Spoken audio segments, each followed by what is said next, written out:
ভাই সাহেব, পরযাত্রী আসা যাওয়া, জি খাওয়া দাওয়া, তার খরচপাতি যা কিছু সব কিন্তু আপনাকেই বহন করতে হবে। শুনেন আঙ্কেল, বিয়ের গেটে কিন্তু ফিতা কাটার সময় আমাদেরকে 1 লক্ষ টাকা দিতে হবে। শুধু কিন্তু 1 লাখ টাকা না আঙ্কেল, 2টা ফ্ল্যাট দিতে হবে, তাও আবার বিয়ের আগে লিখিত হবে কিন্তু। হ্যাঁ তাই না বাবা? আমার মেয়েকে কিন্তু 30 ভরি সোনা দিতে হবে।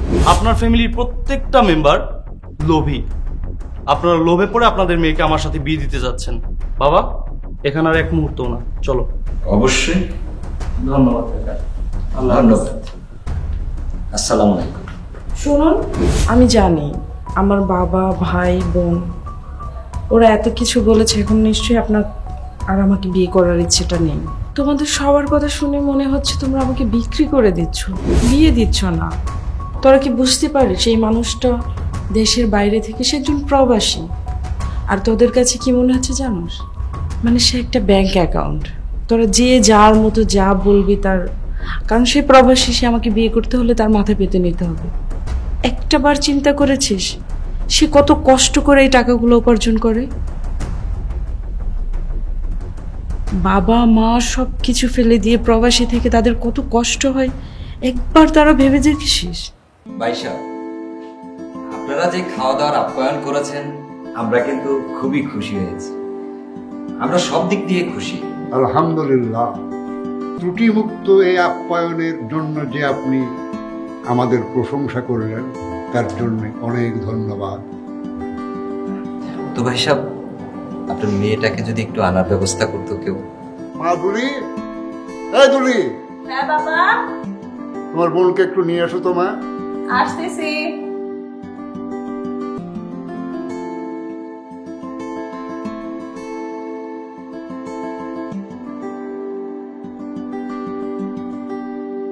মাশাআল্লাহ, আপনার মেয়েকে আমাদের পছন্দ হয়েছে।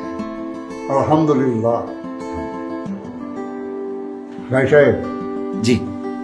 মেয়েকে তো পছন্দ হয়েছে, এটা খুব শুনে ভালো লাগলো, কিন্তু প্রারম্ভিক অবস্থা থেকে মেয়ের বিয়ে যখন দিব তখন তো একটা কথা ভেঙে নিতে হয়, তাই না?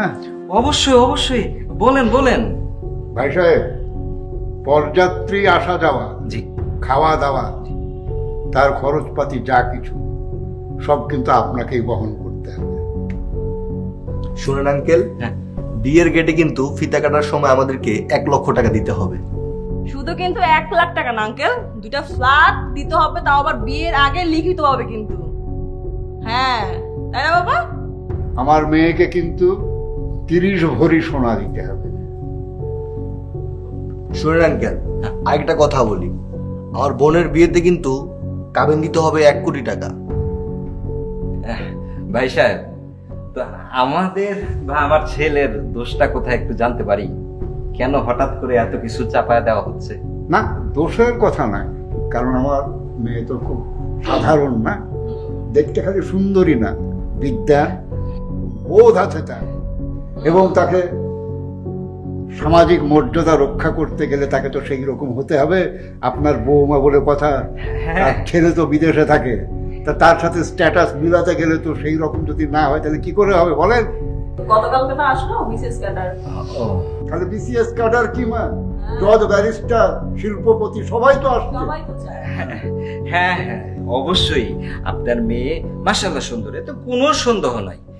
বিসিএস ক্যাডার আসছে, অনেক শিল্পপতিরা আসছে, আসতেই পারে। আপনার মেয়ে যখন সুন্দর সেখানে অনেকে আসবেই। তো আমাদের দোষটা কোথায়? এইভাবে সবকিছু আমাদের উপরে যাব। বাবা তুমি কি বলো? আসলে আঙ্কেল, আপনারা যেগুলো আমাকে বলেছেন এগুলো দেওয়ার তৌফিক আমার কাছে আছে আলহামদুলিল্লাহ, বরঞ্চ একটু বেশিও দিতে পারবো। যখন আপনারা শুনেছেন আমি প্রবাসী, আমার মনে হয়েছে যে আপনারা আসলে আমার কাছে মেয়ে বিয়ে দিচ্ছেন না, আপনার মেয়েকে আমার কাছে বিক্রি করছেন। আচ্ছা ভাইয়া, আমি ব্যাপারটা একটু খুলে বলি। ধরেন আপনার সাথে আমার বোনের বিয়েটা হইলো, আল্লাহ না করুক আমার বোনের বা আপনার সাথে যদি কোনো ঝামেলা একটা হইলো, তখন আমার বোনটার কি হবে বলেন? আমার বোনের একটা ভবিষ্যৎ আছে না বলেন ভাইয়া? আমরা তো চাই যে আমার বোনটা সুখী থাকুক, শান্তিতে থাকুক। তো আমরা তো এই চিন্তা করেই এগুলো বলতেছি, আসলে আপনাদের জন্যই। এই যে সবকিছু দিচ্ছেন আপনারা, এগুলো তো আর আমাদের জন্য না, আমার বোনের জন্য, আপনার ছেলের জন্য, তাই না? বলো, তাই না বাবা? হ্যাঁ, আমরা তো আমাদের জন্য কিছু চাচ্ছি না, আপনার ছেলে এবং আপনার বৌমা বা আমার মেয়ে তাদের সুখের জন্যে বা তাদের ভবিষ্যতের জন্য ভাবনা করে এই কথাটা বলেছি। শোনেন আঙ্কেল, আপনারা যা বলেছেন আমি খুব ভালোভাবে বুঝতে পেরেছি। তো আমি তো আসলে প্রবাসী, আপনারা সেটা শুনে হয়তো লোভে পড়ে আপনার মেয়েকে আমাদের কাছে বিয়ে দিতে চাচ্ছেন। আসলে একটা কথা বলি আঙ্কেল, আমরা যারা প্রবাসী আছি তারা প্রত্যেকটা টাকা না ইনকাম করি খুব কষ্ট করে, মাথার ঘাম পায়ে ফেলে, দিনকে রাত করে, রাতকে দিন করে, অনেক কষ্ট করে একটা টাকা কামাই করি। তো আপনারা সেই টাকার লোভে পড়ে আপনার মেয়েকে তো হচ্ছে আমার কাছে বিয়ে দিচ্ছেন না, আমার কাছে মনে হচ্ছে যেন আপনার মেয়েকে আমার কাছে বিক্রি করছেন। দেখেন আঙ্কেল, আমি স্পষ্ট ভাষায় বলে দিচ্ছি, আমি আপনাদের মেয়েকে বিয়ে করতে পারছি না। তার কারণ হচ্ছে আপনার ফ্যামিলির প্রত্যেকটা মেম্বার লোভী। আপনারা লোভে পড়ে আপনাদের মেয়েকে আমার সাথে বিয়ে দিতে যাচ্ছেন।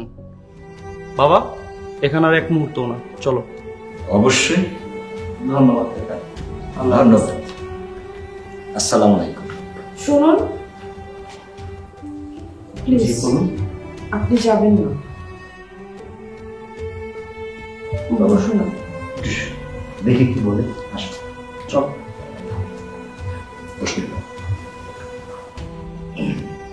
জি বলুন। আমি জানি আমার বাবা, ভাই, বোন ওরা এত কিছু বলেছে, এখন নিশ্চয়ই আপনার আর আমাকে বিয়ে করার ইচ্ছেটা নেই। দেখুন, আমি আপনাকেই বিয়ে করতে চাই। মা, কি ভেবে চিন্তে কথা বলছিস? নিজের পায়ে নিজে পুনর মারছিস? টাকা পয়সা দিয়ে কি আমার সুখ এনে দিতে পারবে? শুনুন, আপনি আমাকে বিয়ে করেন, আমার কোনো টাকা কাবিন লাগবে না, আমার কিছুই লাগবে না। টাকা পয়সা, বাড়ি গাড়ি আমার কোনো কিছু লাগবে না। আমার শুধু একটা ভালো মনের মানুষ চাই, যে অন্তত আমাকে একটু সুখে শান্তিতে রাখতে পারবে। এইটুকুর বাহিরে আমার আর কিছুই চাওয়ার নেই আপনার কাছে। বাবা, তোমাদের সবার কথা শুনে মনে হচ্ছে তোমরা আমাকে বিক্রি করে দিচ্ছ, বিয়ে দিচ্ছ না। এই জন্য আমাকে পড়াশোনা করে এত বড় করেছ, যেন আমাকে বিক্রি করে দিতে পারো। আর তোরও তো বিয়ে হয়েছে, তাই না? অনেক টাকা পয়সার মালিক তো তোর স্বামী। তুই কি তোর লাইফে হ্যাপি হতে পেরেছিস? আচ্ছা, আমরা তো তোর জন্যই বলতেছি, তাই না? তোর সুখের চিন্তা করি তো এইগুলো চাওয়া, এগুলো তো আর আমরা রেখে দিব না রে বোন, তাই না বাবা? তোরা কখনই আমার সুখটা চিন্তা করিস না। তোরা কি বুঝতে পারিস এই মানুষটা দেশের বাইরে থেকে, সে একজন প্রবাসী, আর তোদের কাছে কি মনে হচ্ছে জানিস? মানে সে একটা ব্যাংক অ্যাকাউন্ট। তোরা যে যার মতো যা বলবি তার, কারণ সে প্রবাসী, সে আমাকে বিয়ে করতে হলে তার মাথা পেতে নিতে হবে। একটা বার চিন্তা করেছিস সে কত কষ্ট করে এই টাকাগুলো উপার্জন করে? বাবা মা সব কিছু ফেলে দিয়ে প্রবাসী থেকে তাদের কত কষ্ট হয়, একবার তারা ভেবে দেখেছিস? আমার কিছুই লাগবে না। শোন আপু, তারা প্রবাসী, তারা কিন্তু এটিএম ভূত না যে যে যার মতন তোরা সব কিছু বললি আর হয়ে গেল। আমার একটু সুখ শান্তি দরকার, আমার আর কিছু লাগবে না। আমার কিছু লাগবে না, আমার শুধু ভালো মনের একটা মানুষ চাই। আমি বিয়েটা আপনাকেই করতে চাই। আলহামদুলিল্লাহ। দেখছেন ভাই সাহেব, এই বয়সে একটা মেয়ে, সেও কিভাবে বুঝে গেল। শোনেন, আমরা অভিভাবকরা, আমরা প্রতিটা পরিবারের অভিভাবকরা অনেক সময় ভুল সিদ্ধান্ত নিই। আমরা মনে করি টাকা পয়সার মধ্যে সুখ আছে, কিন্তু আজকালকার ছেলে মেয়েরা বুঝতে শিখেছে কোথায় তাদের সুখ।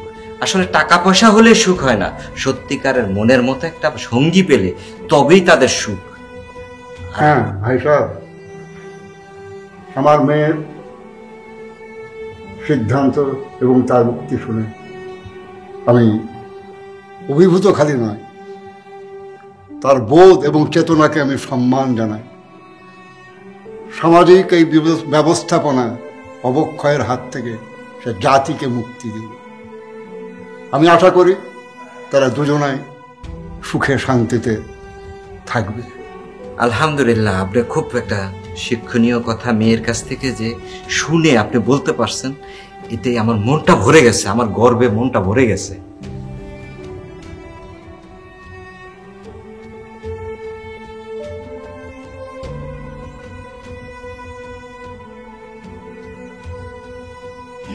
দেখি হাতটা দাও তো।